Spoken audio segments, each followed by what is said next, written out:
Tigers, Bulldogs, Saints. Welcome to DC Blitz, presented by DeKalb County Insurance.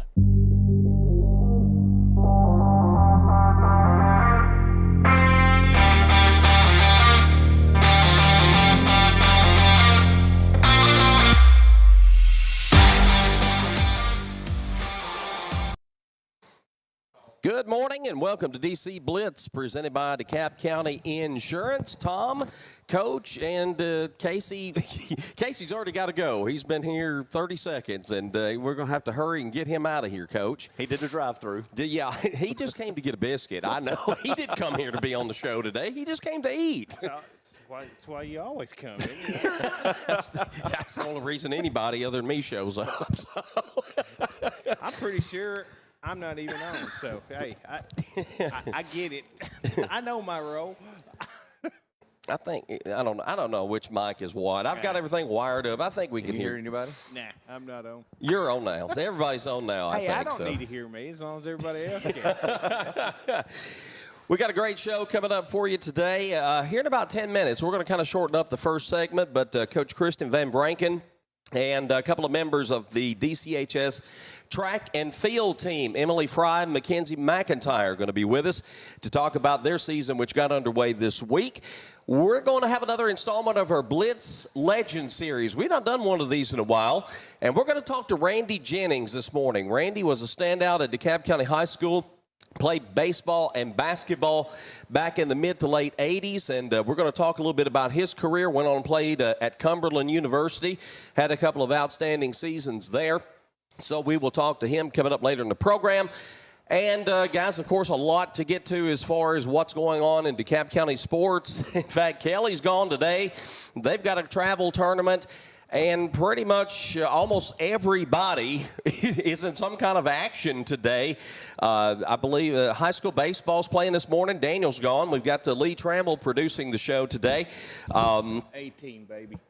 Do what? 18, baby. So baseball's playing. Softball's over at Gordonsville. Their game's been pushed back 30 minutes. They'll be starting at 9:30, taking on Warren County in the Gordonsville tournament today. Soccer is up in Gatlinburg, taking part in the Smoky Mountain Cup. I think they're playing around 10:20 this morning against Wilson Central in their second match of the tournament. Who am I leaving out that's also playing today? Rec soccer is starting today, so just everybody's kind of out and about. It's a busy Saturday, and thankfully, unlike this upcoming Monday, the weather's going to be nice today, Coach, and you better get out if you're going to enjoy the sunshine. Better do it today. I had forgot to say anything. Asher has his first soccer game today. They're probably not teeing it up, but they're kicking it off at 9 o'clock this morning. Go Team USA. All right. And, of course, we was hoping to get Justin Noakes today, but he's coaching rec soccer, and he wasn't able to be here today either. So a lot going on in DeKalb County sports, and a good opportunity for you to get out and take some of that in and enjoy the nice weather today. Quickly, we're going to recap a couple things. We'll do more recap later in the program, but I want to talk about this Tiger baseball team. They are 5-1. They have won 5 in a row. They've won 3 of the 5 games in the bottom of the last inning, including last night when they rally from a 5-1 deficit against Grundy County, and they win it 9-5. They have matched last season's win total of 5 games. Don't want to point out that last year was a little bit rough, but this Tiger team is off to a great start at 5-1. And up and down this lineup, Casey, I'm seeing a lot of production, top to bottom. Nick Dahl, your senior's been a great leader, leading by example. He's having a good start to the season. Ben Driver, the top of that lineup's being productive. Reed, I know you don't want to talk about Reed, but he's come in and been a spark plug as a freshman, both at pitcher and in the middle of the lineup. This Tiger baseball team is looking good so far. Best thing about that team is the team itself. They are really good. Here's what makes a good team is if everybody on the team likes each other and plays for each other. Mm-hmm. And that's what I see out of this team. They all like each other. They all hang out. I get so mad at Reed, he stays out 2 hours after every practice and game because they're all out together doing something. And that's pretty awesome, really. It's just a really fun team to watch this year. And, yes, it seems like everybody on that team is contributing in some way this year. I'll tell you, this game yesterday, I was probably as proud of them as I've been of any win so far this season. They should not have won that game. Mm-hmm. They were clearly off. You could tell they were very rusty and made Reed and Tucker both had errors in that game, and that never happens. And so it was just things like that just it seemed like they come out really flat. But they found a way to come back and win that game. And I'm telling you, I really feel like that was I don't want to say a turning point because they've been playing well, but that is something I think we'll look back on later in the season and point to as a time where we saw who that team really is. Hey, Elliott Barnes come in, and he pitched a heck of a game. And then Silas come in and just shut them down then. And it was really it was a lot of fun to watch because I think that team in years past would not have come back and won that game. But they just play for each other, and they just hate to lose. I've never seen a group of kids that hate to lose more than they do. Reed obviously is mine, so I hear about it all the time. If he strikes out, it's just like he just let the whole world down or something. And you have to remind him that nobody's perfect. If you bat 400, you're going into the Hall of Fame somewhere. Yeah, so, no doubt. But it's not just him; it's all of them, just like that. Ben Driver finds a way to get on base every time he's up at bat. And it's, you can start there and go to the number 9 hitter on that team, and they are productive in some point during that game. Great win last night, and again, I started looking at who all produced, and you just about have the full lineup. Nick Dahl, 2 for 3, a couple of singles, RBI. Cooper Odom goes 1 for 2, had a double RBI. 2 runs scored. You mentioned Ben Driver, 1 for 3. Had a double, run scored, an RBI. He stole 2 bases. Colin Young, 1 for 3.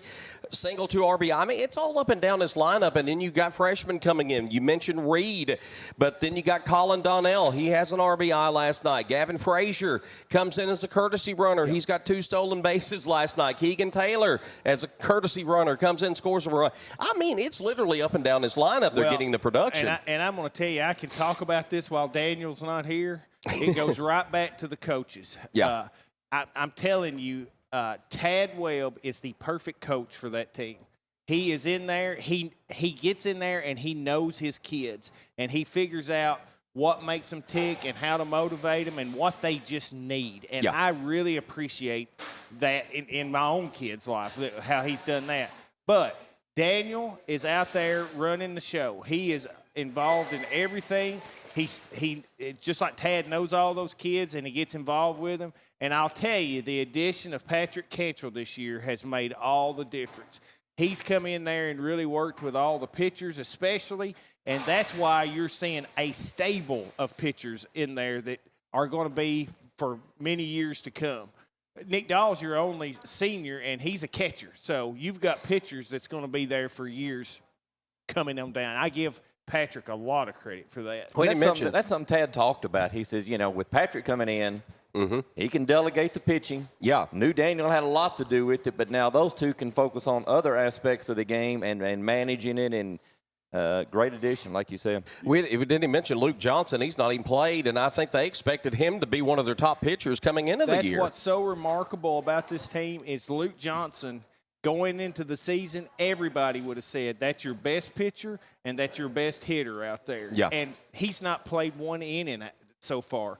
So that's another bonus to this team. If we get Luke healthy, oh, my goodness, that team has got tons of potential this year. Tiger baseball team in action this morning at the Warren County Tournament. Their final game over there starting around 10 o'clock. They'll play Whitwell.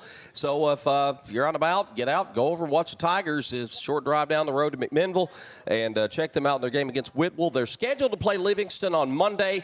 That game may be up in the air. We'll talk about some weather-related postponements due to the fact, Mother Nature's bipolar, and it might snow Monday of all things. So that game could be in flux, but We'll keep you posted on any changes, obviously, in the weather. Want to hit Tigerette softball? We mentioned at 9:30 they're scheduled to play Warren County this morning. They lost to Livingston in the Gordonsville tournament heartbreaker yesterday. They're up 4-0. They give up 6 unanswered runs to lose that game 6-4. Then they play Gordonsville, and by all accounts, Gordonsville's a team that's going to be in the mix to win the 1A state championship this year. And I'm thinking, man, golly, it'd be tough to lose 2 games in one day. Tigerette said, nope, ain't going to happen. They come out 7 runs in the first 2 innings of that game. Kennedy Odom has a jewel of a game from the pitching circle.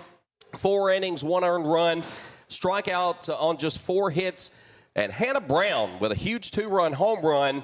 Tigerettes win it over Gordonsville 7-2. Coach, they needed that one. Really, because it would have been 4 losses in a row after a season-opening win. They really needed that win, and that's a huge win. Yeah, it's I don't know what you say they had to have, because you look at who they've played so far.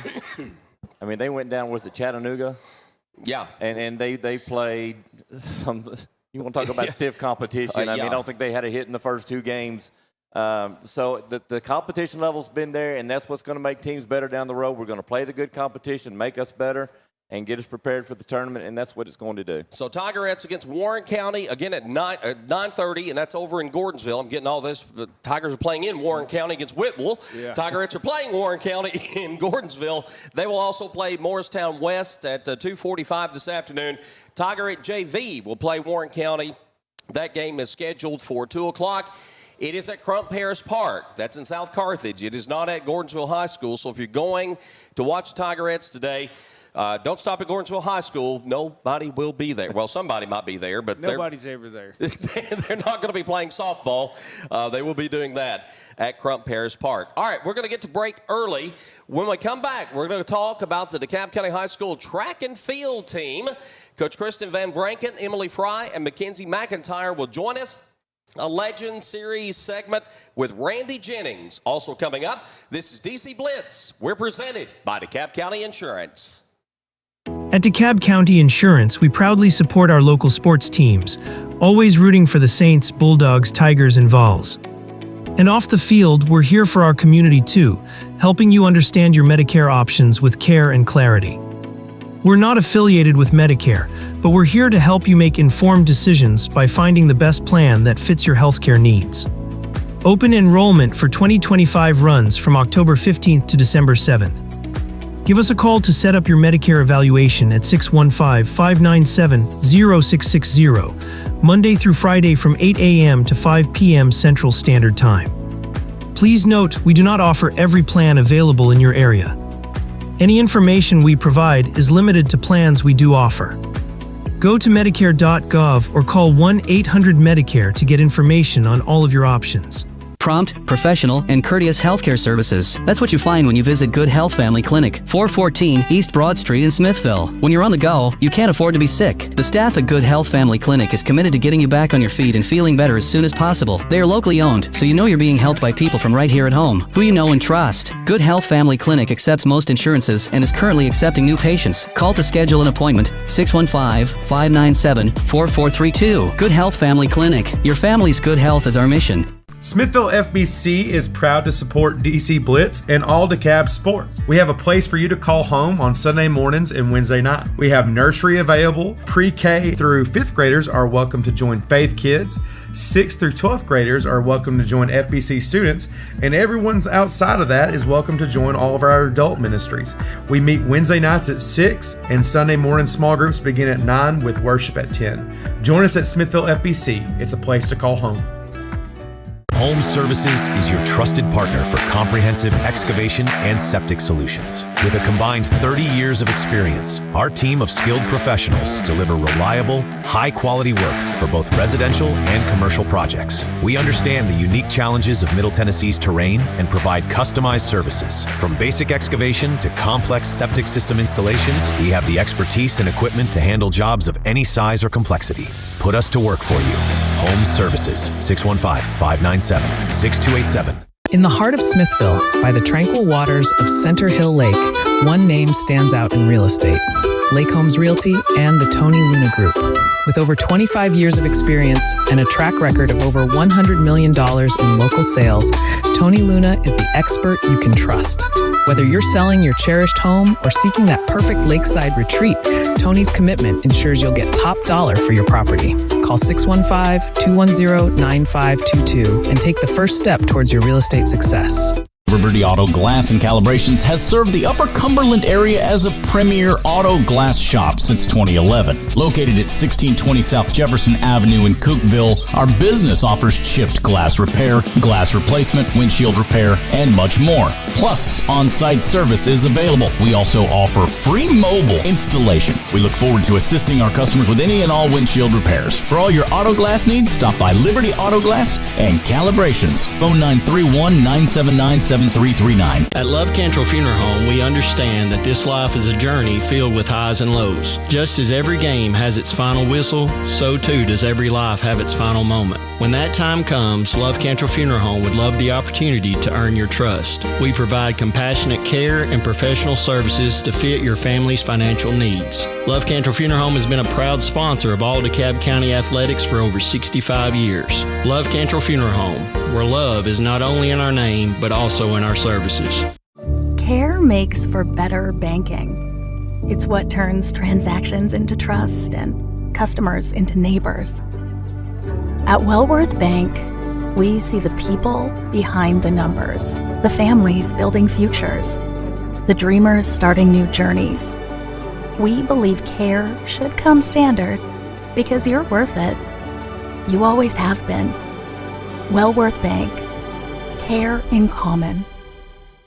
Brain Your Brake offers made in the USA, assembled in the USA, and world-sourced brake lines so that they can meet all levels of market demand. That helps them maintain a good, better, and best approach to giving customers the options they need to succeed with ease. Ranger Brake has a second-to-none qualifying process which ensures each and every product is certified before it's actually sold in the USA. By providing qualified products that are tested in the USA, Ranger Brake is doing their part to keep it safe out on the roads. Ranger Brake, proud supporters of all DeKalb County athletics. Smithville Church of Christ invites you to come worship with us. Smithville Church of Christ believes that God is a relational being who exists as Father, Son, and Spirit. That human beings have a created likeness to God which makes each of us eternally valuable. That salvation is the free gift of God, received through faith and expressed through confession, repentance, and baptism. That personal transformation, a process initiated by God's grace, gathers momentum as our will is increasingly brought into alignment with God's will. Come visit Smithville Church of Christ any Sunday or Wednesday night as we study together and worship our Lord. For 20 years, Southern Landscape Supply has been serving DeKalb County and the Upper Cumberland with everything you need to keep your lawn looking its best. From grass seed and fertilizer to top quality mowers and tractors, we've got you covered. And when it comes time for maintenance, our full parts and service department is here to keep your equipment running strong. Whether you're tackling the backyard or the back 40, trust your hometown experts at Southern Landscape Supply. Southern Landscape Supply, 611 Rich Froning Way in Cookeville.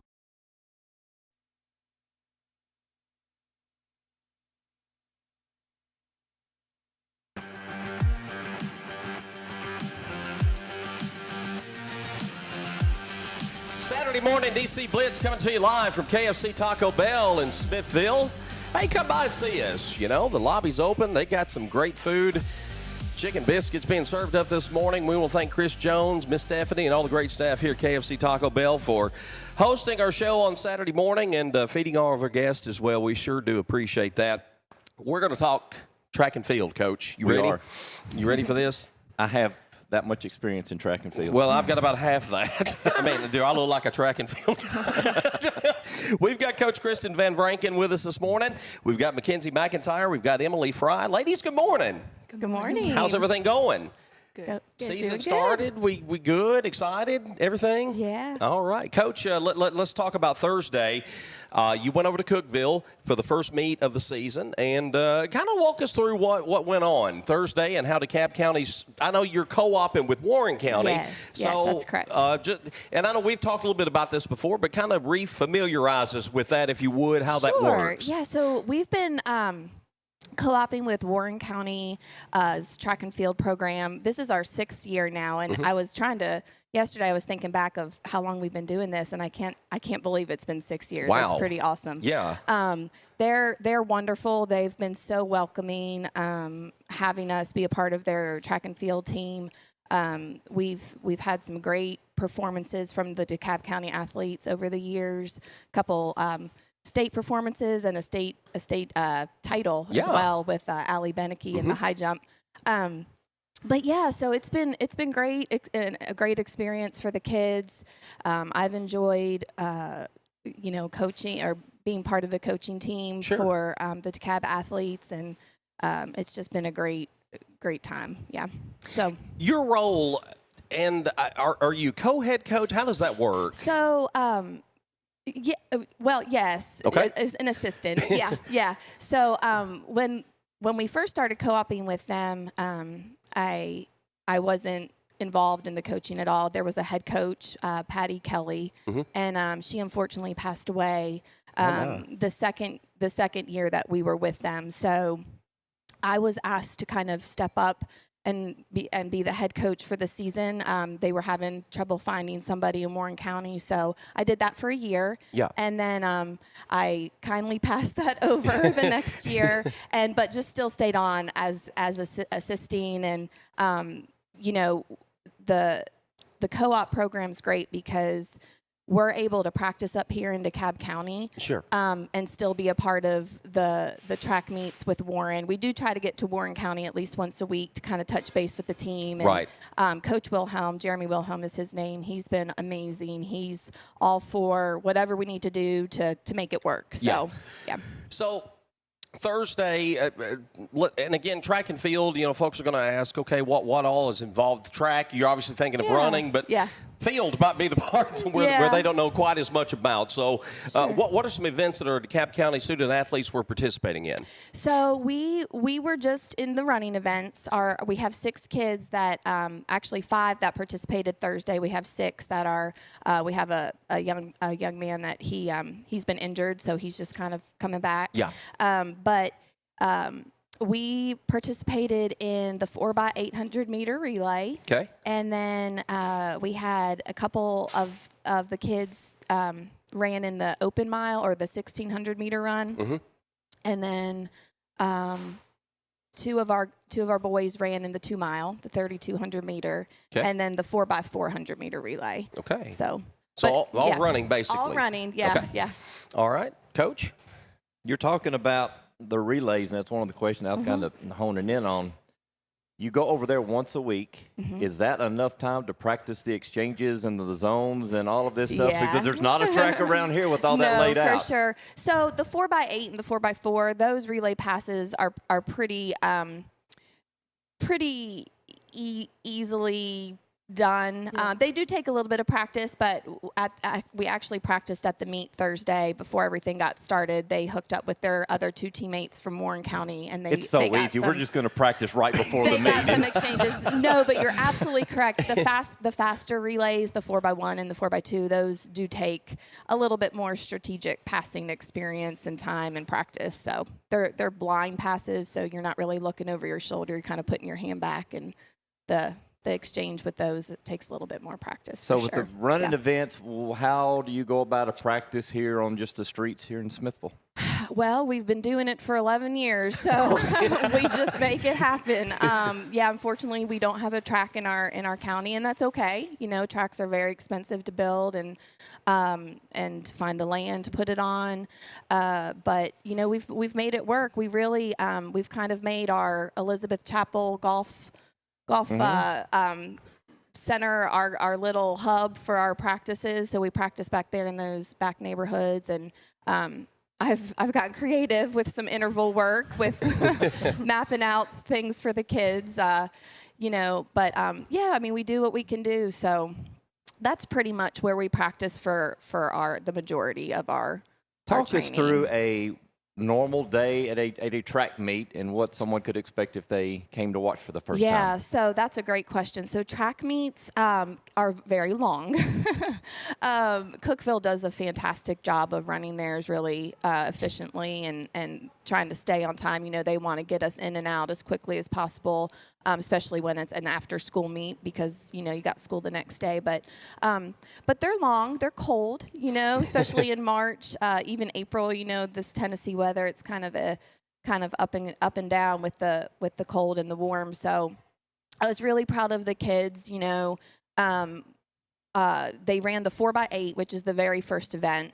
And then the mile came kind of in the middle of the order of events. And then the 2 mile is towards the end. So they were there the entire length of the track meet. Wow. And I guess it lasted about 4 hours, wasn't it? Yeah. About 4. Wow. So, but, you know, you bring warm clothes, you stretch out, you bring a blanket, you wait, you relax, and cheer your teammates on. So it can be fun. About a 4-hour meet, it might be 75 degrees when you start, and it might be 55 degrees when you finish. That's a big difference. That's exactly what kind of happened Thursday, too. Well, Thursday was kind of chilly all day, but it did get the temps dropped, so it got a little cold towards the end. So obviously, if I run the first event and I don't run again until later on in the afternoon, I've got to go through a whole another warm-up kind of period. Yes, absolutely. You know, especially after you finish your event, you know, you're running as hard as you can and you're racing, so you definitely want to cool down with a cool-down jog, stretch, tell the kids to get your warm-ups back on, stay warm,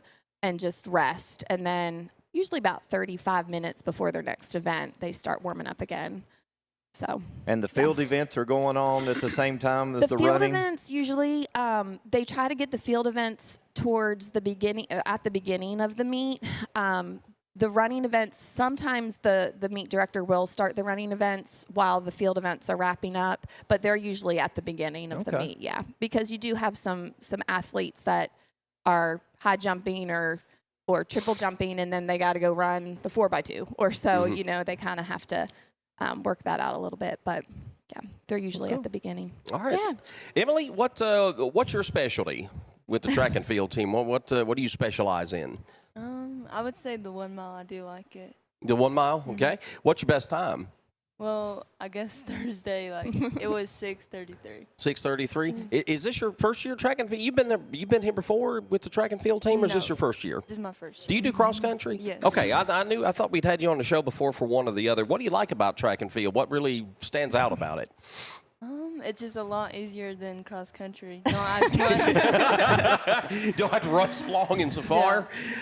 With the co-op, and you're working with the student athletes at Warren County, is that a pretty good relationship? I mean, yeah, everybody was nice to us when we got there. Everybody was just, talking to us like we were, on their team, too. Yeah. So there's none of that Smithville-McMinnville rivalry, you know? No, everybody was nice. Everybody was nice.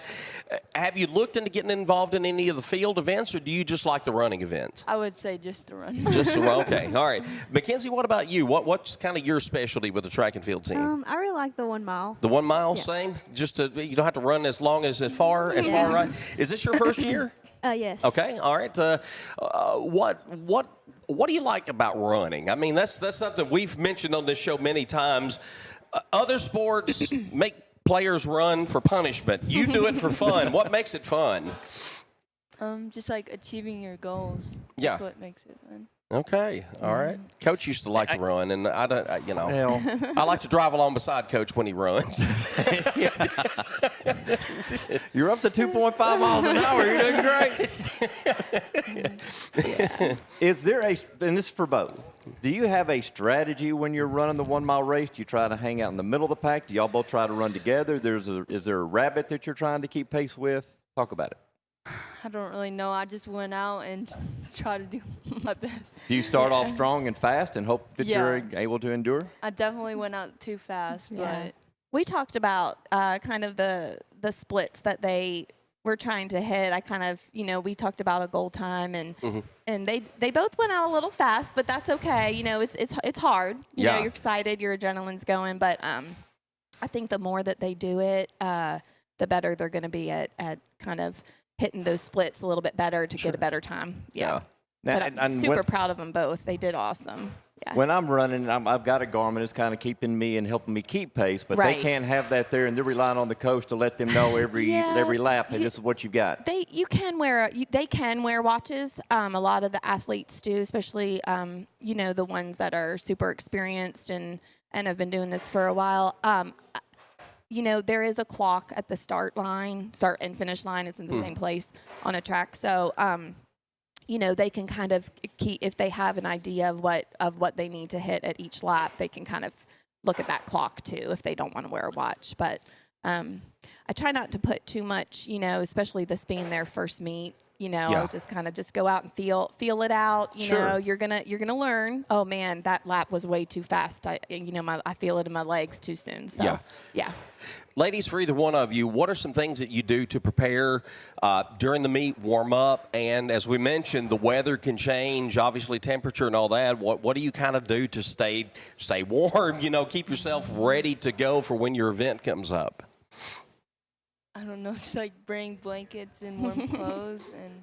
Yeah. Yeah. Do you just kind of do you do a lot of stretching? Yeah, we did. Just to kind of stay ready to go, running in place, anything to keep warm. Yeah, it was pretty cold, but. Yeah. Unfortunately, just that wait time is going to be there, so you do have to kind of stay warm. Oh and, and I'm a real big a hound on them about cooling down and warming up appropriately. So they're good. They know the drill. They know what to do. I think the Warren County kids might have been a little bit like, who is this lady? She is like, warm up. What do you mean? But no, the Warren County girls did great. It was fun being with them. Yeah. Kristen, looking ahead, you're going to be in Cookeville, I believe, 2 more times in the regular season, 2 or 3 more times. You've got the Patriot Invitational in Murfreesboro, the Webb, I think it's called the Fleet Feet Invitational over in Bell Buckle. What about some of these events that really stand out? I know you're going to see probably a lot of teams, a lot of participants, but is there one of these that really kind of stands out among the rest? Of the races we're going to? Yeah, so the Bell Buckle meet is their venue is fantastic. They have pretty much a brand new track. I think it's only 2 years old. There's a lot of competitive teams that go to that one, and I think is it the Patriot Invitational in Oakland? Yes. We went to that one last year. That's a great meet to go to. Lots of Murfreesboro teams go to that one. So, we really, and then of course Cookeville's great because it's closer, you know. So there's we had, I think there were 8 or 9 teams there on Thursday, which is awesome. Some of the more local, Gordonsville and Smith County were there. Upperman. I don't know if White County was there or not. Of course Cookeville and Central Magnet came. They're always a huge powerhouse with their running cross country and track. Yeah, I remember for cross country, it was like you're looking at the state and the top 5 people looking all from Central Magnet. They have a great program, and they have had a great program for a long, long time. So, but I'm really proud of these kids. We have, Landon Brown, Lucas Cable, Vaden Trexler, Caden Mullenix, he's the one that's kind of getting over a little injury from cross country, and then our 2 girls. So they all gritted it out Thursday. I think they had fun. I think it was kind of a different experience than cross country, obviously. So I'm so glad they're doing it. It's fun to watch them. Yeah. You talked about the new track at Belt Buckle, 2 years old. Yes, is there a huge difference in a pretty new track compared to one that's been around for a while? I think so. Just the surface is just so nice. It's bouncy. It's just, the lines are fresh. They're, stuff like that. Yeah. And, we haven't really been to a track that hasn't been nice. Cookeville's got a great one too. Theirs is relatively new, maybe 6 years, 5 or 6 years. But there are some schools that, I don't know if we've been to any that are asphalt. I think all of the ones we've been to have been like the synthetic. That was my next synthetic rubber. Okay. Yeah. We need to get a track here. We're going to have to get on our Blitz soapbox. Tom, I'm going to hold you to that. We got to get on our Blitz soapbox. We need to raise money because we need a track for our kids. For cross country and for track and field events, we need it. We need it. Where are we going to put it? I don't know about that, but I come up with ideas. I don't have any planning strategy, but we need it. We definitely need that because we need something. It's growing, and I mean, and again, I always talk about sports. Everybody loves football, basketball, but we've got so many sports that kind of don't get the publicity that offer student athletes a chance to, they can go on collegiately and participate. We need to nurture that, I think, just as much as we possibly can. Sure. So I think too, if we could eventually in the future have our own DeKalb team, even if we don't have a track yet, just kind of get that going. Maybe we could get some more athletes that play football that want to come out and do some conditioning with some 100-meter dash or 200, the sprints, and I don't know, just. It'd be cool. We'll plant that bug in Coach Shaw's ear. Once your guys conditioning, this is the way to do it. Get out here for track and field. We know y'all have got practice to get to, and we're going to get you out of here. Coach, ladies, Makenzie, Emily, thank y'all for coming out this morning. Thank you so much. Don't forget, you can go watch the track meets, and I assume are they free to get in, or is there but if there might maybe a $5 admission charge. It's not much. Some of them are free, but $5 gets you in. So they'll be back in action on Tuesday, March 24th. Their next meet will be in Cookeville. Is it at the high school? It's at the high school. It's at the football stadium. Gotcha. So head over to Cookeville and support our student athletes going out there and watch. Ladies, again, thank you so much for being here. And wish you luck throughout the season. Thanks. Appreciate it. All right. We're going to shift gears. We're going to have a Blitz Legends Series segment with Randy Jennings. Coming up next, we'll come back and do some more recap and preview the week ahead here on DC Blitz, presented by DeKalb County Insurance. It seems like the thing is on the rise, but Erie Insurance can help make sure your auto insurance premium isn't one of them. Avoid rate increases with Erie Rate Lock. Even if you have a claim, your rates won't go up until you change a car, driver, or address. Your Erie agent is DeKalb County Insurance. Get a quote today at DeKalbInsurance.net. Erie Rate Lock is not available in all states. Other conditions and limitations at ErieInsurance.com. Go to ErieInsurance.com for company licensure and product details. Prompt, professional, and courteous healthcare services. That's what you find when you visit Good Health Family Clinic, 414 East Broad Street in Smithville. When you're on the go, you can't afford to be sick. The staff at Good Health Family Clinic is committed to getting you back on your feet and feeling better as soon as possible. They are locally owned, so you know you're being helped by people from right here at home, who you know and trust. Good Health Family Clinic accepts most insurances and is currently accepting new patients. Call to schedule an appointment, 615-597-4432. Good Health Family Clinic. Your family's good health is our mission. Smithville FBC is proud to support DC Blitz and all DeKalb sports. We have a place for you to call home on Sunday mornings and Wednesday night. We have nursery available. Pre-K through 5th graders are welcome to join Faith Kids. 6th through 12th graders are welcome to join FBC students, and everyone's outside of that is welcome to join all of our adult ministries. We meet Wednesday nights at 6, and Sunday morning small groups begin at 9 with worship at 10. Join us at Smithville FBC. It's a place to call home. Ignite HVAC Electrical and Plumbing is one of the top HVAC contractors in Middle Tennessee, offering both residential and commercial sales, installation, and services. We want to set ourselves apart from the rest of the HVAC industry by providing a seamless experience from your project start to finish. We are constantly improving our skills to continue to meet every expectation for our customers. Let Ignite serve your HVAC electrical and plumbing needs. 615-597-0100. In the heart of Smithville, by the tranquil waters of Center Hill Lake, one name stands out in real estate: Lake Homes Realty and the Tony Luna Group.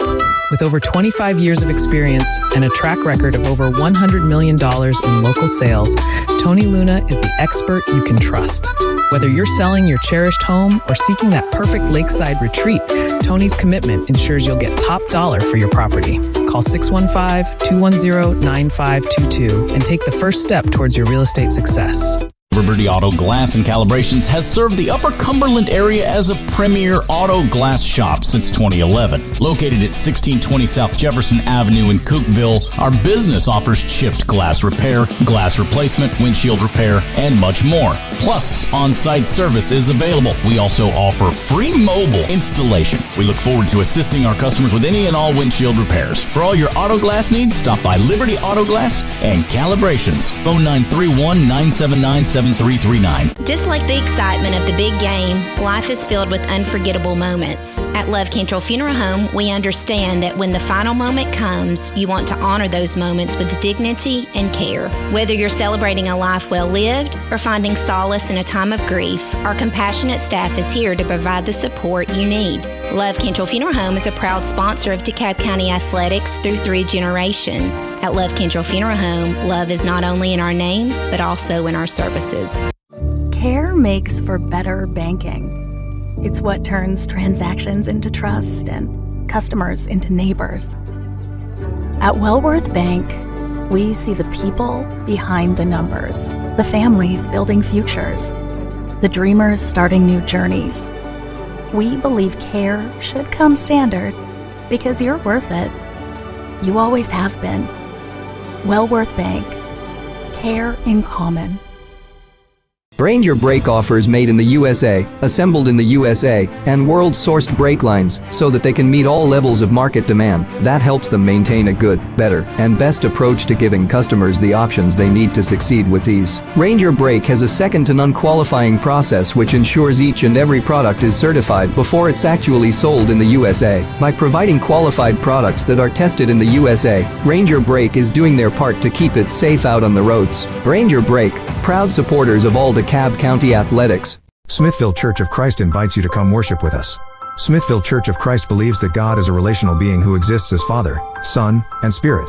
That human beings have a created likeness to God which makes each of us eternally valuable. That salvation is the free gift of God, received through faith and expressed through confession, repentance, and baptism. That personal transformation, a process initiated by God's grace, gathers momentum as our will is increasingly brought into alignment with God's will. Come visit Smithville Church of Christ any Sunday or Wednesday night as we study together and worship our Lord.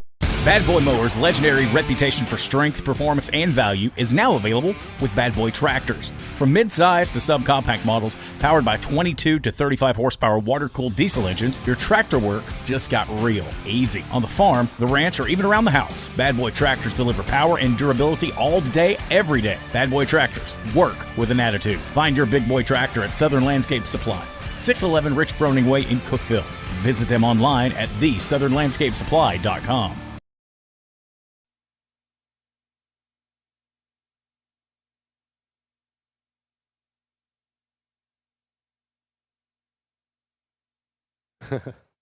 We're back on DC Blitz, presented by DeKalb County Insurance.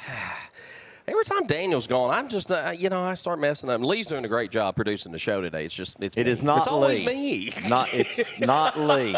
It's always me. That's why I always have to have somebody here.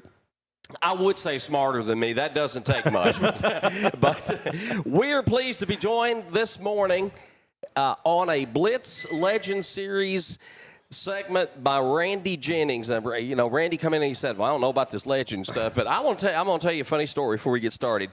When I was at DeKalb West growing up, the first basketball player I remembered, DeKalb West School, was Randy Jennings, because everybody talked about Randy Jennings. And I remember, day games, going to watch the West School play, and remember seeing you playing back then. But to me, growing up, being a young kid at the DeKalb West School, you were like a freaking superstar, out there on the basketball court. So you were kind of like the first, to me, sports superstar that I ever knew, Randy. Well, I don't know about that, but I sure had some fun times doing it anyway. You did, of course, come up through DeKalb West School playing basketball, and played for Coach Danny Parkerson down there. And what are some memories you have of those West School years playing for Coach Parkerson? I guess the one that sticks out the most is we were my 8th grade year. It was me and Robbie Reasonover, Eric and Tony Vanetta, Jerry Young. Anyway, we went to that James C. Hale tournament in Murfreesboro that's still going on. Yeah. And in the semifinals game, I think we were tied. And this was in that little bitty gym, this is not the big gym they have now. Yeah. And I think we were tied, or maybe we were down 1. And there was they had shot a free throw, missed it or something. We get the rebound, kicks out to me. So I'm going down the floor, and a guy kind of knocks it away from me. And it's right down the sideline, and I pick it up, basically behind the backboard, falling out of bounds, and just chuck it. And it goes in, and we win. And there's the video, old VHS tape of it somewhere. Kelly may actually still have it. Yeah. Of after the shot went in, and of course they zoom, and you can see Mr. Parkinson running across the floor, jumping up and down.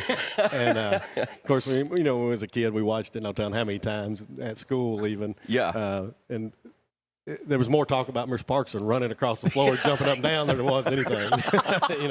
We'd rewind it and watch that over and over and over. So, yeah. That's probably the biggest one. What kind of nurtured your interest in wanting to play basketball? And, of course, later on you played baseball as well. What fueled that for you? I just growing up, that's all I cannot remember a time that I didn't play sports. Mm-hmm. I mean, just from the time I was old enough to remember anything, I was playing sports. Yeah. And I just always loved it, always have loved sports, you play them as a kid just because that's your interest. But then as you get a little older and especially as I've gotten, much older, the things that you remember seems to change an awful lot, Yeah. But like I said, I just have always loved sports and, about any sport too. That's the thing. My favorite one was whichever one was in season growing up. That's just how it was. Now I know you played basketball and baseball. Did you ever play football or anything else? I played football, of course, in the junior pro football and through middle school. And then when I went to high school, I just played basketball and baseball. Just wanted to pick a couple and stick with it, or? Well, I was, about 125 pounds. Well, that might have had something to do with it. Coming into high school and, playing three is tough, but playing three when you're that small would be even tougher. So yeah, just enjoyed basketball and baseball a little better. So I'm gonna get Coach Vance here in just a second and let him throw some stuff out there. But one thing I did want to mention, and I'm gonna stick with basketball for the moment. You remember Coach Bond's first team? I think you were a freshman the first season, his '85-'86 season, and what do you maybe remember about that first year, him coming in and I don't know, you may not have a whole lot of recollections about it, but some things that maybe stand out about that particular season. Well, I was a freshman that year, and back then there was a total separate freshman team, and Coach Foster coached it. Mm-hmm. So played it until, I don't even remember, maybe sometime early January, and then I did get moved up and played varsity the rest of the year after that. But I guess this one, I don't know if I guess we can't get in trouble for this, but, it was a record. But anyway, probably one of the things that I remember mostly out of that year was, so we were in VanVranken County playing, and, I'm a freshman. I'm the only freshman on the team. Mm-hmm. And John Fouch, Kerry Davis were seniors, Tom Bush. Anyway, they were seniors, they were juniors, and I was a freshman. And we're playing at VanVranken County in the old gym. I don't know if you've ever been there before it burned down. It's like a cave. And it was very similar to the old gym in Liberty where you got the floor. Oh, yeah. And then you got a little raised area, and you got the bars that run around it. Yeah.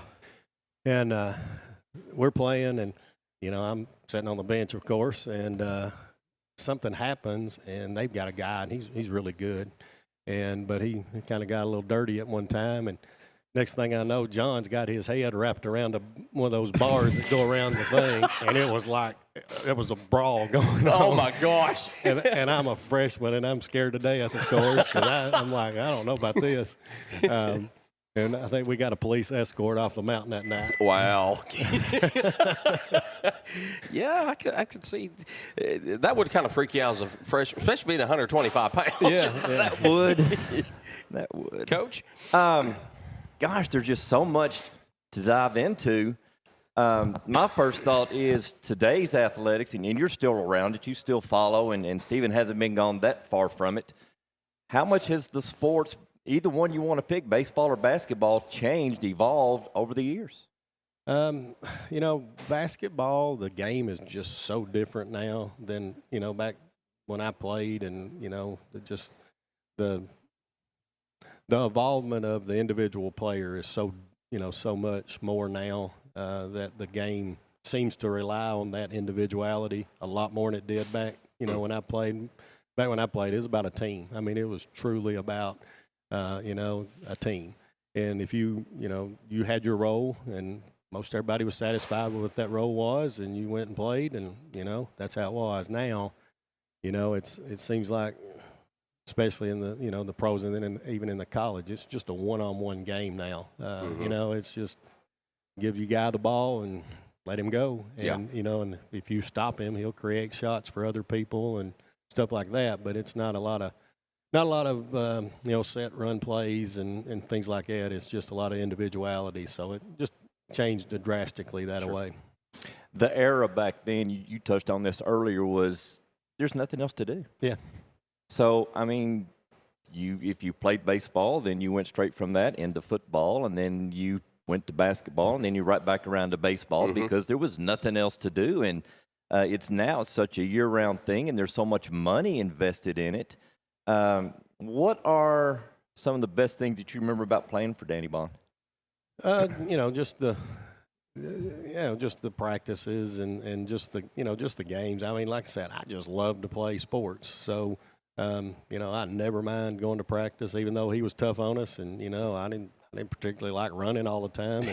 But, we did a lot of it. And, just those type things. And enjoyed playing for him. Had some good years. My sophomore year, we got beat in the region semifinals by a couple points to a team that ended up going to the state tournament. And, my junior and senior year, we were not near as good, but we still had some good runs. And like I said, just enjoyed playing the game. Now, with the time transfer rule, you get NIL in college, and you touched on it.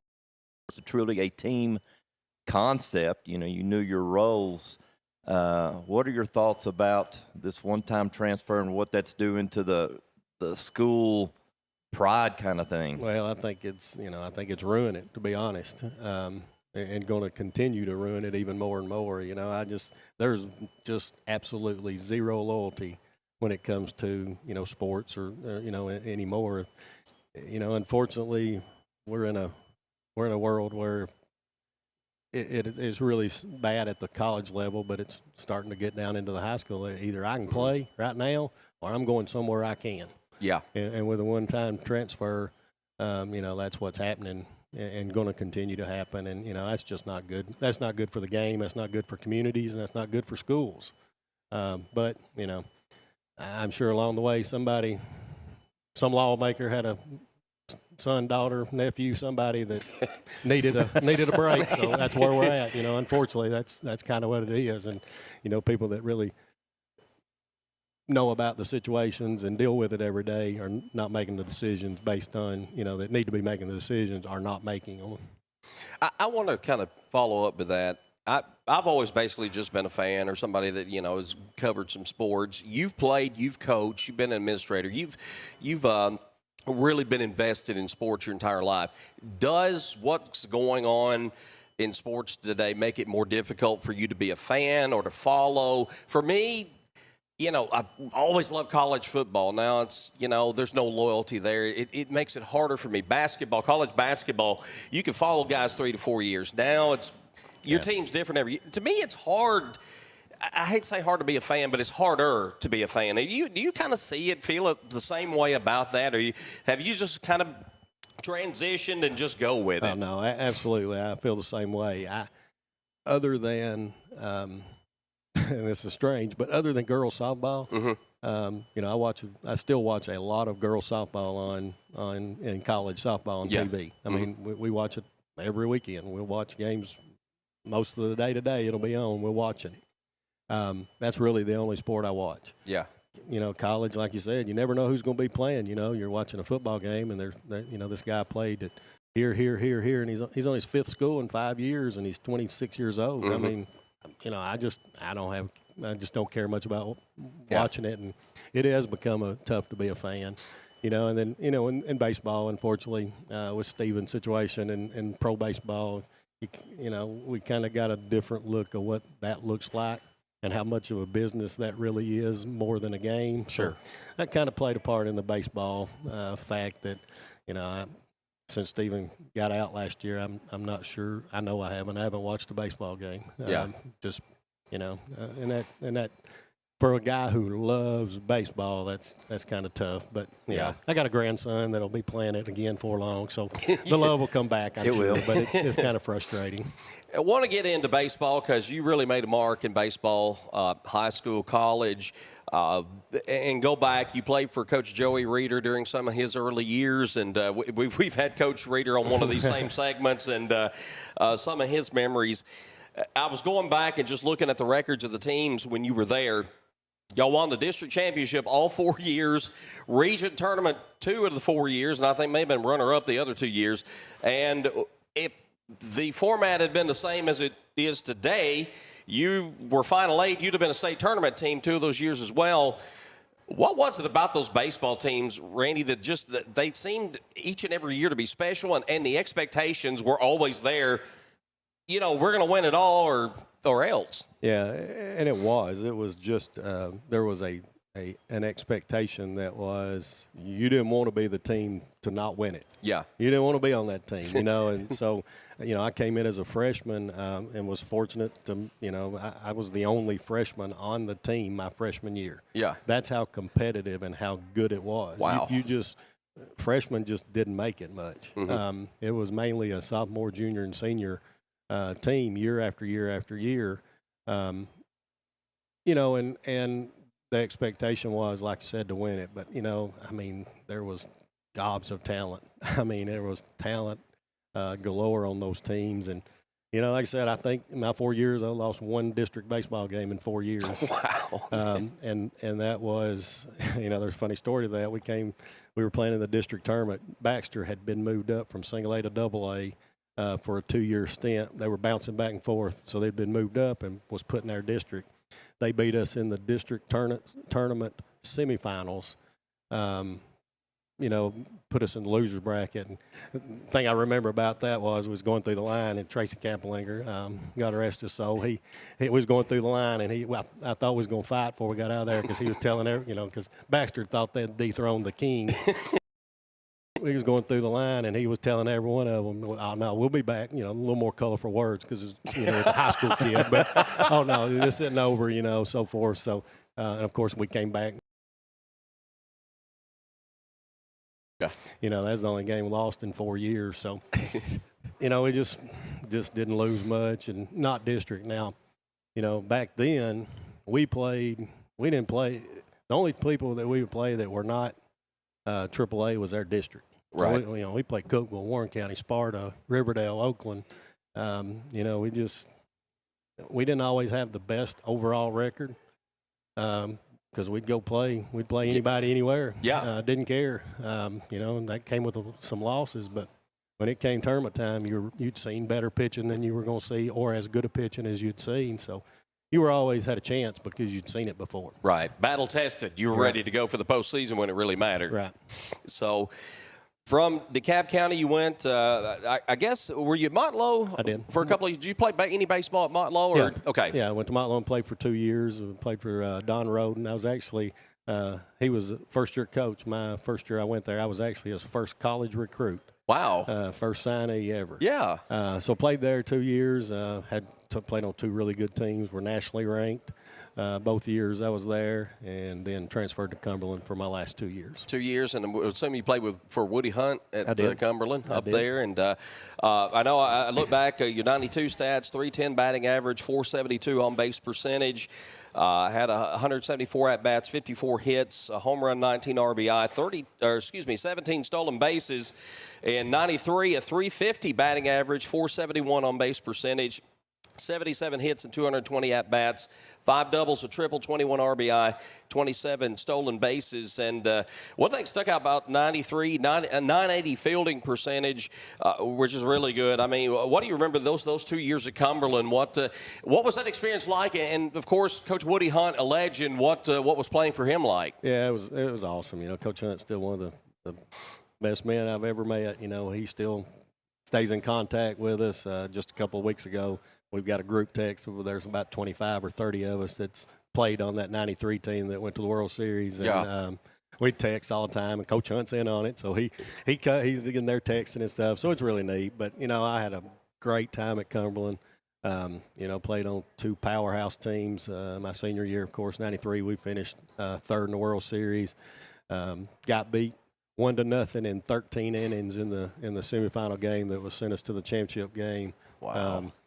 So that was one of the things that this couple weeks ago, Cumberland was playing St. Francis of Illinois, which was the team that we played. So that's kind of what got it going. And most old-timers at the NAIA level say that's the best College World Series game ever played still to this day. Wow. Both pitchers, our guy and their guy, threw all 13 innings. Wow. I mean, it was just a battle all day. Unfortunately, we came out on the short end of that stick when they went on to win the national title that year. 13 innings pitched. Boys and girls, pitchers used to throw a lot of innings, not 4 innings and go to the bullpen. But quite remarkable that team that year. I knew it had gone a long way. I didn't realize it 3rd in the World Series. That is fantastic. From there, you spent some time coaching. I know you went back and was at DeKalb West School for a little while. You went to Watertown, coached some baseball, and I think girls basketball maybe even over there. Right. You were at Gordonsville for a little while doing some assistant coach work with the softball program. I know you mentioned girls softball, and with your daughter Corey having played on the collegiate level as well. And how much do you enjoy the coaching aspect once your playing days were over? I love coaching. I love teaching the game more than coaching. Mm-hmm. That being baseball as well as softball. But I like being around youth. That's what I've spent my life doing. As an educator, and I just enjoy sports and enjoy being around kids and seeing things, in their eyes that kind of light up when they do something that you try to help them, be successful at. And I have always enjoyed it. Of course, most of my coaching has been of my own kids, but I have coached, here and there, other teams too. But I've always enjoyed it and still enjoy it. You, of course, Corey, as we mentioned, went on to play collegiate softball. Stephen, you've talked about got into the major leagues, drafted by the Pirates organization. From a parent standpoint and even as a coach standpoint, kind of talk about that experience. I'm sure you nurtured them growing up and stuff like that. How tough was it being dad and being coach and, all that, making all that balance and such as that? Well, I didn't think it was that tough. Now, my kids probably disagree with me.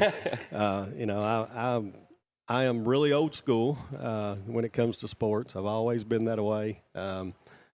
Stephen especially, I call a spade, always have. Yeah. And Stephen, him and Corey still laugh all the time when, they say, Dad didn't get in the car, and say, well, that sucked. And, I did because, I didn't, I tried to instill in both of them that, and sports was just our avenue to do it, because this is what was instilled in me is, that we're not in a trophy. Everybody gets a trophy society. Mm-hmm. It may work in little league sports and that type of stuff, but when you get older, everybody don't get a trophy. Yeah. So you better put work in, and and some days there's good and some days they're bad, but you better strive to be the best you can every day. And when you settle for, I played okay, then that becomes a problem. In future life, and so that's. Like I said, I'm sure they heard the "you sucks" a lot more than they did. Hey, that was a good game and stuff like that. I'm sure they did, but I hope and I think they realized that I did it not because I wanted to tell them that they played bad or whatever, but that I did it because it was really bigger than just the sports aspect of it when it came down to it, and hopefully they understand that. I think they do. Yeah. What were the ebbs and flows like? I mean, the ups, the downs, having, 2 excellent athletes as children. I know, being a parent and being a former athlete, but what was it like riding the highs and then the lows? Just, it has to get you in the heart, I think, a lot more so than probably even when you played, right? Yeah, I mean, I never really remember ever being nervous playing. Mm-hmm. World Series, whatever. I don't ever remember being really nervous.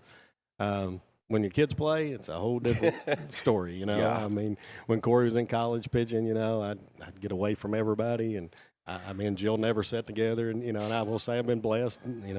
My wife Jill, she's as big a sports fan as I am, so that's worked out great. But I'd get away from everybody. We didn't sit together. When Stephen was in pro ball, we'd go see him.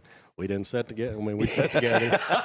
We'd sit together, and as soon as he came out of come out and was headed to the mound, I headed somewhere else and got by myself because it did make me nervous. And I've told several people,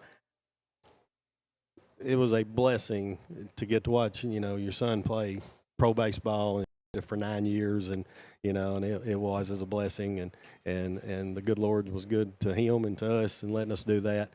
But I wish I could have enjoyed it a lot more than I did, because it was just the difference between college and the pro aspect was like night and day, because at the college level with Corey, there was the means to the end was a college education that she didn't know, and she used sports to get there. Stevens was a job. Right. So you were, and when you go out there, when he went out there every night, it was like an interview. It was an interview for your next outing, and it was an interview for future teams that might want to pick you up when your contract's over. And it was so nerve-wracking that it was hard to enjoy. Yeah. And I wish I could have, but I just enjoyed both. We were both the same way. It was really hard to enjoy it, even though we couldn't be more proud of him to do what I wish I had done it. Sure. And most every little boy that plays the game wish they could do it, but really fun, but really nerve-wracking. You've already mentioned a grandson. Might that be a little different once the grandkids come up? Yeah, probably be more of the same if I had my guess. All right, before we let you out of here, we got to have a couple of good Coach Reeder stories. We are talking to Coach Reeder. He tells the best Coach Reeder stories anyways. He don't care to tell off on him. But you've got to remember something, a thing or two that you've got to share with us before we end this. Well, I guess the one that, remember Patrick, we talked about it several times at the office. But I guess one that I remember the most, and I will say today, Coach Reeder probably would have been at least real close to the jail, if not in jail. Because, but it was just a different time, back then. And not that he was mean to us or anything, but I guess one time, like I told you, we weren't scared to play anybody. So I think this was my junior year, and I think we had gone to Cookville and played a doubleheader over there, and I think we'd split. And my guess is we probably won the first one and lost the second one. Because on the trip home, of course, we used to have the little black van. I don't know if y'all remember that little 17-passenger van. I do remember that. We actually carried everywhere, black with the tiger head on it. And that's what we rode, and Coach Reeder drove. So we're on our way back home, and obviously he thought we were having a little bit too much fun on the return trip after losing one. So he got on to us a couple times, and finally we get to the Little League part. We're coming down the old road. We get to the Little League part, and he pulls in. Get out. So we get out. We're all getting out. We're thinking, get your stuff. So we get our stuff. We're all standing there, and he drives off. And we're all standing there like, what? So, all right, here we go. So if everybody you may remember the old snake pit that used to be between the Little League field and the high school, all the big brush that was there before they, had the little maze through it. Well, we start going back. We headed over. We walked to the school. We get over there to the gym, and Kyle Robinson, who was the manager, he's sitting there waiting on us with his trunk of his car open because that's where all the equipment went. Right. He carried it around, in his car every day. And so he's sitting there waiting on us. We throw all the equipment in. We go home. Coach Reeder's already gone to the house. And it's like, it just – but like I said, it wasn't – I'm sure he was sitting somewhere watching, making sure we all got home. I'm sure, yeah. But yeah, that was probably one of the funniest ones, But he made us walk from Little League Park back to school. I was afraid you was going to say he stopped at Hurricane Bridge and threw somebody off after a story about the trophy. Go for that trophy. I wasn't on that. I wasn't on the team that lost the trophy in the lake. I think it fell out of the van. I don't think anybody threw it. Coach Reeder said somebody threw it, but I don't know. You may be right. That story might have become more legendary, but well, if he said he threw it, if he said it was thrown, it's probably thrown. I was just trying to cover him a little. Randy Jennings has been a guest on our DC Blitz Legend series, and Randy, you know, you've been a big part of DeKalb County sports, and like I said, I remember going all the way back to your playing days at West School, and have been able to talk to you many times over the years, and just you've always just been professional in everything you've ever done and the way you've raised your kids, and you and Jill both, and man, we just I'm a big fan of yours, and I think I just respect so much that you've done, accomplished over the years, and really just appreciate you coming out and sitting and talking with us. We could do this all day. I love stories and stuff, but thank you so much for being part of this today. Well, I sure appreciate y'all asking me, and you know, I will say one last thing is, you know, I think about, I said it earlier, I think about, you know, Jill says I have when it comes to sports, I have a mind like an elephant. I can remember games from when I was in high school and college down to some details. Yeah. But as I've gotten older, you remember the people that invested the time in you more than anything. Sure. And I was thinking, you know, Mr. Boyd Trout, Mr. Jimmy Reasanover, Coach Parkson, and Mr. Tommy Alexander, and, you know, foremost my dad. You know, he's my first coach, and just, you know, as you get older, you remember those people, and that's what I would encourage young people to take a little bit more in, because you're not always going to agree with your coaches. I mean, everybody thinks they're the best. Yeah. You know, and in parents' eyes, they think their kid's the best. But, you know, sometimes you need to just kind of stand back, and because those people that are investing that time, they don't always get it right. I don't always, you know, as an administrator, as a coach, I don't always get it right, hatting over the years. But I think for the most part, most coaches, they're invested in kids because they love kids, and you know, and I think that's where we've lost sight of some things in today's world is, you know, think that high school and junior high coaches are to be professional coaches, and you know, they're just not. And even the professional coaches mess things up. So, you know, it's just that. But as I've gotten older, I really appreciate those gentlemen that invested a lot of time in me as a kid, and you know, you appreciate that more and more. You hit the nail on the head, and respect. I'm going to throw that word out there. You came up at a time where you respected these men, even though you may not agree with them all the time and didn't like some of the stuff. You mentioned running, you didn't want to do all that. But there was a respect, and daddies respected coaches. And now it's like, well, let's run off and do this. I don't like the coach. And that's something that's just not as prevalent as back when you played, the respect aspect. And these people do invest a lot of time in student athletes.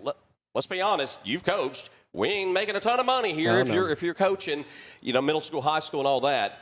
If you didn't love it and love these kids, you wouldn't be doing it. Right. And I can never remember an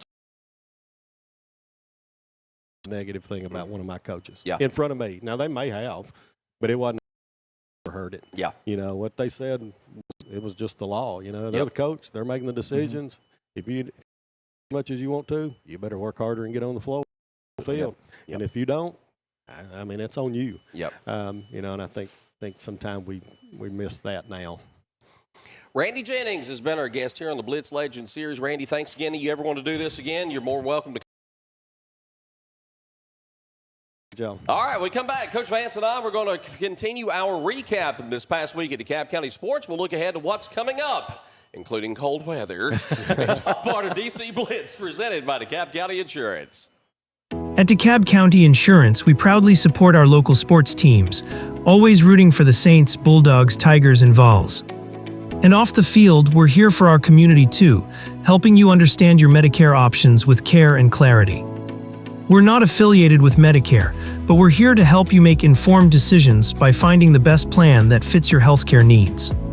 Open enrollment for 2025 runs from October 15th to December 7th.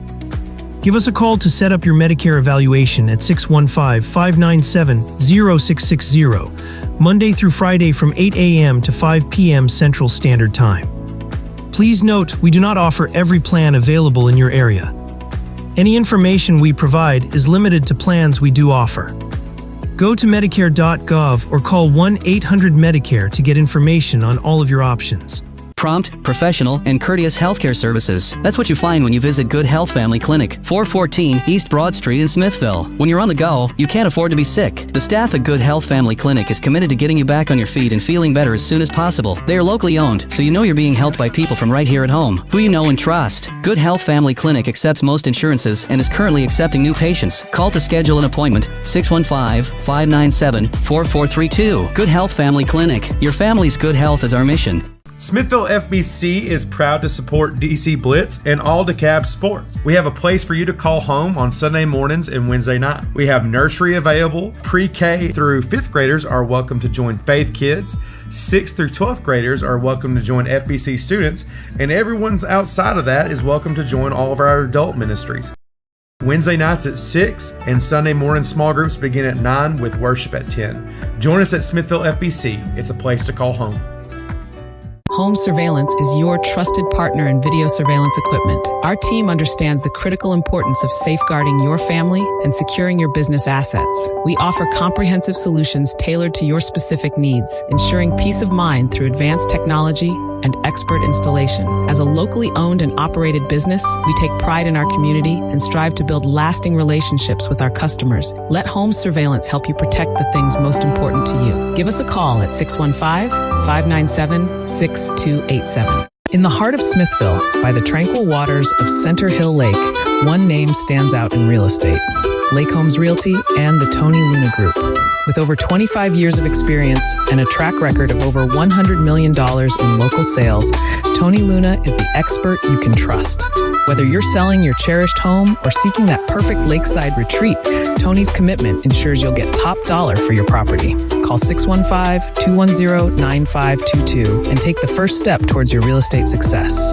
Liberty Auto Glass and Calibrations has served the Upper Cumberland area as a premier auto glass shop since 2011. Located at 1620 South Jefferson Avenue in Cookville, our business offers chipped glass repair, glass replacement, windshield repair, and much more. Plus, on-site service is available. We also offer free mobile installation. We look forward to assisting our customers with any and all windshield repairs. For all your auto glass needs, stop by Liberty Auto Glass and Calibrations. Phone 931-979-7339. At Love Cantrell Funeral Home, we understand that this life is a journey filled with highs and lows. Just as every game has its final whistle, so too does every life have its final moment. When that time comes, Love Cantrell Funeral Home would love the opportunity to earn your trust. We provide compassionate care and professional services to fit your family's financial needs. Love Cantrell Funeral Home has been a proud sponsor of all DeKalb County athletics for over 65 years. Love Cantrell Funeral Home, where love is not only in our name, but also in our services. Care makes for better banking. It's what turns transactions into trust and customers into neighbors. At Wellworth Bank, we see the people behind the numbers, the families building futures, the dreamers starting new journeys. We believe care should come standard because you're worth it. You always have been. Wellworth Bank. Care in common. Brain Your Brake offers made in the USA, assembled in the USA, and world-sourced brake lines so that they can meet all levels of market demand. That helps them maintain a good, better, and best approach to giving customers the options they need to succeed with ease. Ranger Brake has a second-to-none qualifying process which ensures each and every product is certified before it's actually sold in the USA. By providing qualified products that are tested in the USA, Ranger Brake is doing their part to keep it safe out on the roads. Ranger Brake, proud supporters of all DeKalb County athletics. Smithville Church of Christ invites you to come worship with us. Smithville Church of Christ believes that God is a relational being who exists as Father, Son, and Spirit. That human beings have a created likeness to God which makes each of us eternally valuable. That salvation is the free gift of God, received through faith and expressed through confession, repentance, and baptism. That personal transformation, a process initiated by God's grace, gathers momentum as our will is increasingly brought into alignment with God's will. Come visit Smithville Church of Christ any Sunday or Wednesday night as we study together and worship our Lord. For 20 years, Southern Landscape Supply has been your hometown lawn care source in DeKalb County and the Upper Cumberland. From mowers and tractors to seed, fertilizer, parts, and service, we've got all your lawn care needs covered. Plus, we have the top name brands available, from Bad Boy to Hustler, Shindaiwa, Red Max, and more. When it comes to your lawn, don't play around with the rest when you can have the best. Southern Landscape Supply, your neighbor in lawn care. 611 Rich Froning Way in Cookeville.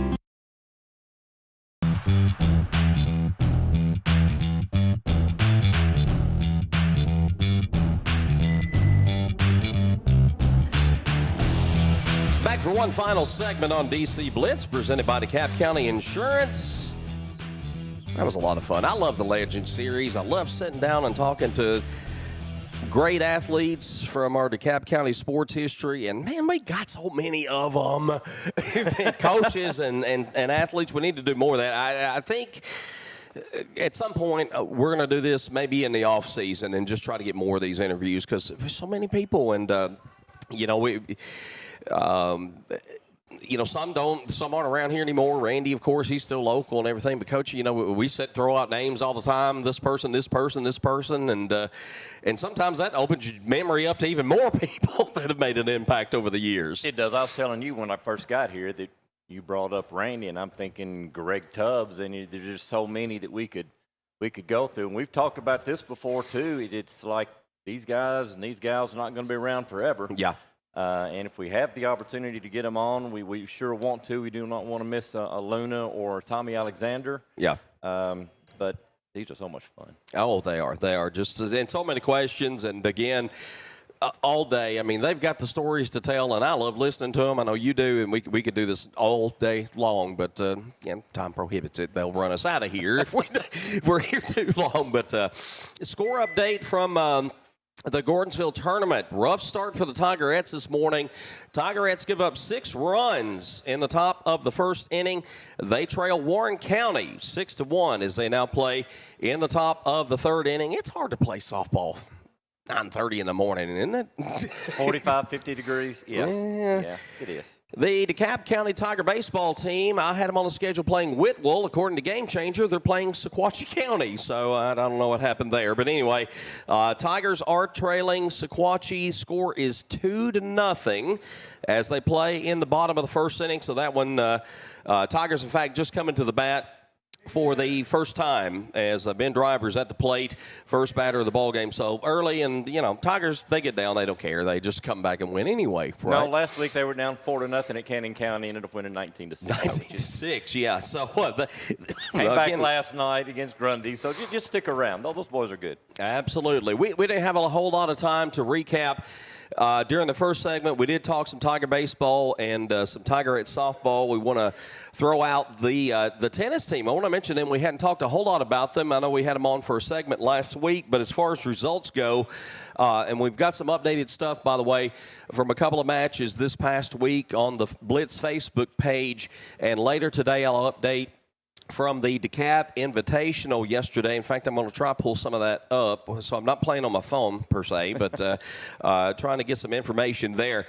Tiger and Lady Tiger tennis team lost to Central Magnet this past Monday in a district game. It was actually the Tiger tennis team's first district loss as they lost 5-1 in match play, while the Lady Tigers lost 6-1.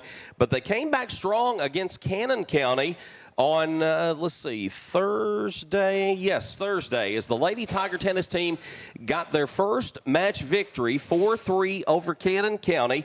As in that match, Candace Rico, Jade Lester, Kaylee Horsch, and I was trying to see the doubles team of Rico and Horsch all won their matches. I'm missing someone here, I think. But big win for the Lady Tigers, their first match win.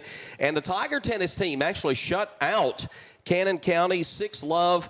Lance Duke, a winner in the 1-versus-1 over Bodie Davenport, 8-4.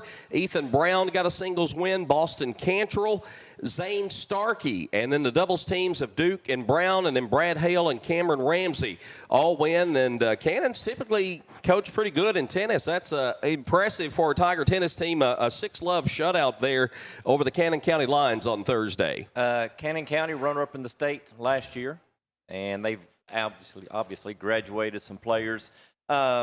Lance Duke and Bodie Davenport played at 1, and they play a lot during the summer. They train together basically, and Bodie was telling me that, he just right now he's not playing his best tennis, but, he tipped his hat to Lance for getting that victory. That's a nice win for the Tigers. It is. And, I think Lance is only a sophomore. I mean, he's got a lot of great tennis ahead of him and some good players on his team. Ethan Brown, he was last week's Student Athlete of the Week, Good Health Family Clinic Student Athlete of the Week, having a good start to his tennis season as well. And they played in the DeKalb Invitational yesterday over at Smithville Golf Course, and the Tigers placed second among 4 teams at 2-1. McMinn County ended up winning the Invitational on the boys' side as they went 3-0 in their match competition, beating DeKalb, Smyrna, and Community High School. The Lady Tigers ended up going 1-2 in match play with their win over York Institute. Losses to McMinn County and Smyrna. And again, I'll do some updates on that DeKalb Invitational on our Facebook page coming up later today. St. Soccer team, they get their first win of the season, 2-1 over White County. That conference record at 1-1. Axel Godinez with a couple of goals, 1 in each half, and Caden Gutierrez with an assist in that. Justin Noakes' soccer team and soccer program at 99 wins in program history, going back to 2014. And they'll get an opportunity, Coach, later this week, I'm losing my voice, to pick up their 100th match win. Their Monday match has been rescheduled, but they will play, let me go back through here. I'm scrambling. Y'all bear with me. They play, well, and I'm looking for it, can't Friday. I think it's Friday at Mount Juliet. I thought they had one before that, but it may be Friday. 99 wins. They're going for number 100. And, Coach Noakes, Coach Cam, and those guys, man, they're doing a great job. And, that's big for them to get that 100th match win. Had a chance to talk with Justin Sunday, and, they had such a great team last year and a great season. Giovanni was playing, and he was the marquee player, and he's not on the team this year. One of the Matas, and DeKalb County has a history of Matas that are playing, and he's basically signed a contract or whatever with the school out of Chattanooga. It's like a U.S. prep team kind of a thing. Yeah. And it's for, major focus on colleges, if not being on the international teams or whatever going on through. So he's not on the team. There's really like 2 guys from last year's team that are starters that are back this year. So wow. A lot of fresh faces on this team. I think they've got a 6th grader that's been in goal for a while. That's not really a good scenario for you when you get into the competition. And then one of the players from last year's team, got hurt, last week, and don't know how long he'll be out. But it's going to be a struggle for right now trying to get all these pieces in place and working together. But we sure hope he gets that 100 pretty soon. Absolutely. And, again, just a relatively early start for the Saints soccer team. Again, 1-1 in conference play. The Tiger soccer team lost to Tullahoma earlier this week, 7-1, and lost to Shawnee, Oklahoma, 5-1 in their first match yesterday at the Smoky Mountain Cup. As we speak, Tiger soccer team taking on Wilson Central. As always, Coach K loads that schedule up. Tullahoma, a good-sized school, good-sized program. He puts his, Randy was talking about baseball and how they always play in the bigger schools and stuff like that. Coach K matches his teams up against really good competition because you do want to be playing your best soccer at the end of the season, and it always proves it makes his teams better once we do get around to the end of the regular season on into the postseason. It does, and soccer is sort of like maybe basketball or football in the fact that if you play these other teams, you're going to learn something about how they play. Yeah. With soccer, it's all about formations and the people you have able to execute those positions. And so when he goes up against an Oklahoma team that's probably bringing something new to the table that Coach K's never seen before just from that part of the country, he's learning something, and his kids are going to benefit from that. And Tullahoma has always been a really good powerhouse in soccer. I know a couple of years ago that was one of the teams that when Connor was playing that they lost to controversially, kind of thing. But really good soccer over there. So, yeah, we're talking about losses, but we're talking about, again, like softball, losses against some really, really top-notch competition. Tiger soccer team mentioned Wilson Central today. They will match up with Morristown West tomorrow morning. That's an 8:30 Central start, 9:30 Eastern up in Gatlinburg. They're playing at Rocky Top Sports World up in Gatlinburg, and a couple of big matches coming up today and tomorrow there for the Tiger soccer team. West School Baseball was scheduled to play White County Monday and Tuesday. They've done some changes on their schedule. Those games were actually postponed. They will be played on Saturday, March 26th. It'll be a doubleheader at DeKalb West School, and I believe it starts at 2 p.m. on that Saturday afternoon. So no games for the West School baseball team this past week. And looking ahead for them this upcoming week, and again, things have kind of changed for Monday. The Bulldogs are scheduled to play Upperman on Tuesday. I think the high Tuesday is 36. So if they play, it'll be a cold day out there. And the Bulldog baseball team scheduled to travel to Upperman on Thursday. I believe we remember seeing the Bulldogs and Upperman playing a couple times last year, Coach. They had quite the little rivalry down the stretch. They did. They did, and we know it's a Bulldogs team that's, again, kind of rebuilding with the class that they lost. But, those are always interesting games. I want to talk some Lady Saints softball, which we don't have Kelly here for her insight. But listen to this. On Monday, the Saints shut out Prescott 2-0. Presley Harrington throws a 5-inning no-hitter. She was one walk away, walked the first batter she faced, and no hits allowed, struck out 9 Prescott hitters on Monday. Now, if that's not enough, they play Tuesday down in Manchester against Coffee County. Presley Harrington, she gave up 4 hits, but she shut them out and struck out 16 Coffee County batters in a 5-0 win for the Lady Saints. A bit of a slow start for the Lady Saints. Coach, 2 shutout wins this week, and Presley Harrington having herself a week. 16 out of 21 outs recorded, through the K. That's just – it's a team that we've talked about, and they are going to get better as the year goes by, and they're going to be better next year than they are this year, and the year after that, and that's just going to, not trickle down to the high school, but that's just going to – be there to support and raise and elevate the high school softball as well. Absolutely. And of course, Presley, not just getting it done, pitching, as I'm going to cough my lung up here, but hitting Tuesday. She went 2 for 3, pair of singles, and an RBI to back her own cause, and was going back to look actually on Monday's game. Also had an RBI in that game, but 12 total innings pitched, no runs, 4 hits, 25 strikeouts, and a walk. That's a couple of pretty good days, and back-to-back days on top of that. And I know softball is different. You can go back-to-back, but that's still pretty darn impressive. That's the great stat. You look at 25-1. A K to walk ratio, that's unheard of in softball. Absolutely is. I want to brag on this Lady Saints JV as well. They also shut out Prescott 11-0 on Monday, came back and beat Coffee County 8-1 on Tuesday. Eden Donnell got the win for the Lady Saints on Monday, and at the plate, Kyla Rogers, let's see, I was looking through here. I believe big day for Harper Hale in that game. 2 for 3, had a single, a double, 2 RBI, 2 runs scored, 2 stolen bases. They come back again and win on Tuesday as Kyla Rogers and Eden Donnell combining for the win there, as I think they only allowed maybe a couple of hits in that ball game. But here's what really stands out. The Lady Saints JV, mostly sixth grade players, Coach. They're 5-0. They've scored 46 runs in 5 games. They've allowed 5. You were talking about next year and the year after that.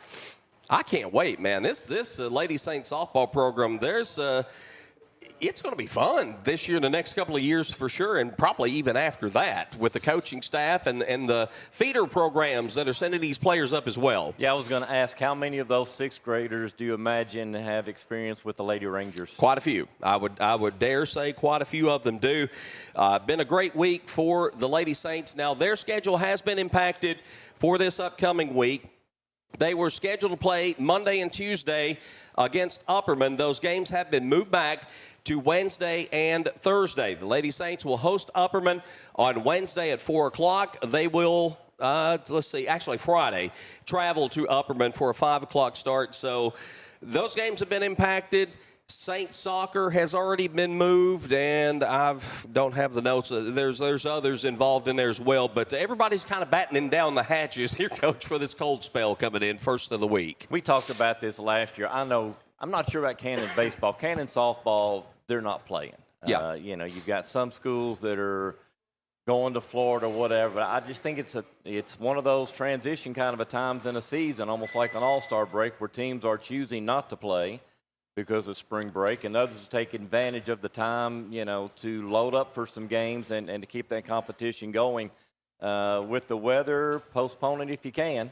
Yeah. But still get your games in. And that's one thing. This upcoming week will be the last week before spring break, and a lot of the DeKalb County programs won't be playing the week of spring break. So you if you miss out this week, then you're starting to cram some games into April. And as we know, spring sports, regular season's only about 6 weeks. You really, especially these district and conference games, you've got to get them in. And once the weather starts wreaking havoc and then you miss that week for spring break, man, it's a challenge trying to get all those games in. Well, and it's almost like you may not know the team you really have if you're playing all this inclement weather, cold or rainy or whatever, and then you shows up that you've got a completely different team by the way they perform when the weather's 75, 80 degrees.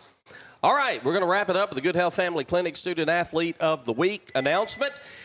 We got a couple of softball players, and we got a couple of fishing teams that have been nominated this week. Amongst the softball, Zaylee Bain of the Tigerettes softball team, who helped the Tigerettes get their season off to a hot start, going 2 for 3 with a double, a triple, 2 RBI, and 2 runs scored as the Tigerettes knocked off Upperman 12-3 in their season opener last Thursday in Smithville. Bain also with a successful day in the field for the Tigers, anchoring center field, which is always a tough position to play, baseball or softball. Kira Johnson of the Lady Saints softball team also nominated. She had a banner first week for the Lady Saints. In 3 games, Kira went 7 for 8 with a home run, 2 doubles, 4 singles, 9 RBI, and 2 runs scored, along with 4 stolen bases. I would take that for a season.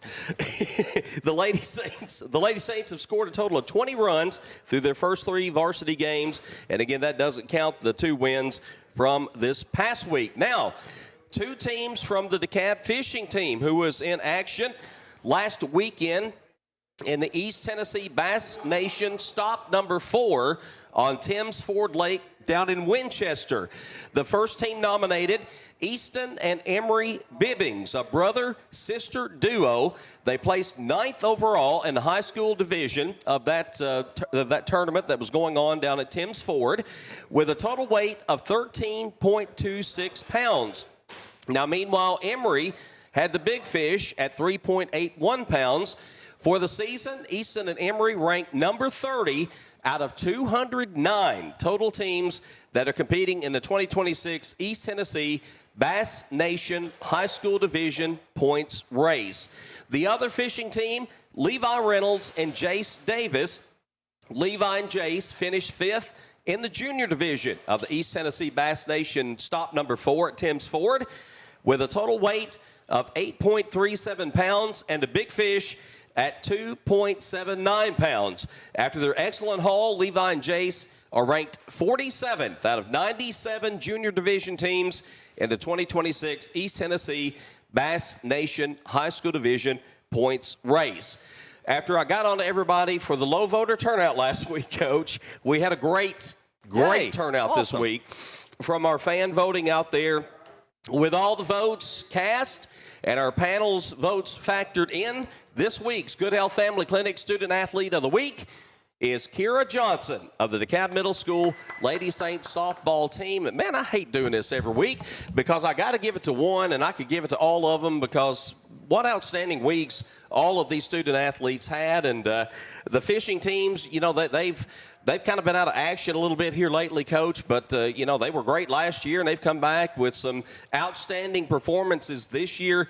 Coach Dan Dela Cruz and those folks are doing a wonderful job, and just proud of what those students, they don't get talked about enough. I don't think DeKalb fishing, we try to spotlight them some on our show, but going out there, facing the elements, you know, they might have a weekend where it's 30 degrees, and they're out there, Coach. They're out there, and they're out there all week. Yeah. You know, trying to find their spots and what's going to work and what's not going to work.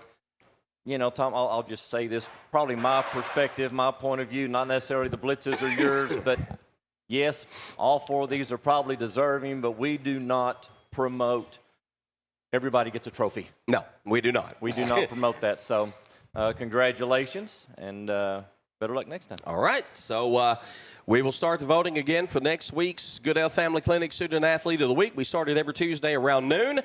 Voting goes through Friday at noon. You can vote one time, not 15 times. I don't care how many email addresses you have. You can only vote one time out there and give them a chance. We do not want ballot boxes to be stuffed. This is not the presidential election. No, it is not. So please just vote only once. All right, before we go, let's get you a couple of updates from softball tournament, Warren County, DeKalb County. The Tigerettes are batting with no outs in the bottom of the fourth inning. They trail Warren County 6-1 is the score in their second of three games, or the third of four games, I should say, at the Gordonsville tournament. And the Tiger baseball team just got a single from Silas Kirksey to lead the bottom half of the second inning. They trail Sequatchie County 2-0. Still a lot of baseball left to be played there. We'll have some results posted later today on our Facebook page once those games are finished. Okay. I'm ready to go, Coach. How about you? We've had a good show. Final words. It's been a good day. Any final thoughts today? Gosh. You know, I've got break coming up, and so it's going to be a real good opportunity for me to try to get out there and catch some of these Tiger and Tigerette and Saints and Lady Saints games kind of coming up and going about. So I'll see if I can't do a better job of getting out and supporting. Absolutely. We need to fire up some broadcasts here, too, as try to get out and cover a few games this spring, and we'll have announcements about those coming up on our Facebook page. Follow us on Facebook, by the way. If you don't, we try our best to keep up with as much going on in DeKalb County sports. I know some things slip by us from time to time, but we do our best, and I thank our coaches a whole lot. I want to thank Coach Brian Cadle and Bill Starkey for getting a lot of tennis results to me in the past days to get us caught up there, and the coaches have so much on their plate already. I hate to even ask, but a lot of these coaches have been good just to say, hey, we're wanting to promote the program, so tell us what you need and we'll get it to you, because without that, we can't be at every game. We try to go as much as we can, but really we owe a lot to these coaches and these parents out here for helping us out. It means a lot. I liked your post requesting pictures. Yes. Because like you said, we can't get to all of these games. I double dip. I try to go to the DeKalb County as much as I can, show my students, hey, I care about you, want to watch what you do, and also kind of get an eye on what DeKalb's doing, so I can come in here and talk about them on Saturdays. But we can't make everything, so if you're there, take your pictures and send it over. Yep, please. It does us a lot of good. I know we got some Lady Saints softball picks this week. Daniel Harrington sent those over to me, and I appreciate that. But if you got pictures, email them to dcblitzsports@gmail.com. I'll be more than happy to give you photo credit just to share something so we don't have to just put a, standard icon image up there. It just looks, it is what it is. But we love to have pictures anytime we can get those. All right, let's get out of here. Want to thank our producer, Lee Trammell's done a fantastic job filling in for Daniel today. Big thanks to our guest, Coach Kristen VanVranken, Emily Fry, Makenzie McIntyre of the DCHS track and field team. Randy Jennings. Want to thank him for stopping by and doing a segment with us for our Blitz Legend Series. To Chris Jones and all the great folks here at KFC Taco Bell in Smithville, we thank them so much for having us out and feeding our guests today. That means so much to us, and we enjoy coming out here. Got plenty of room to stretch out, and we can see the sunshine when we look outside, and I like that as well. And so appreciate them for having us and hosting the show here. So for Casey, who was here for 15 seconds, and for Coach, I'm Tom Duggan saying so long this week for DC Blitz, presented by DeKalb County Insurance.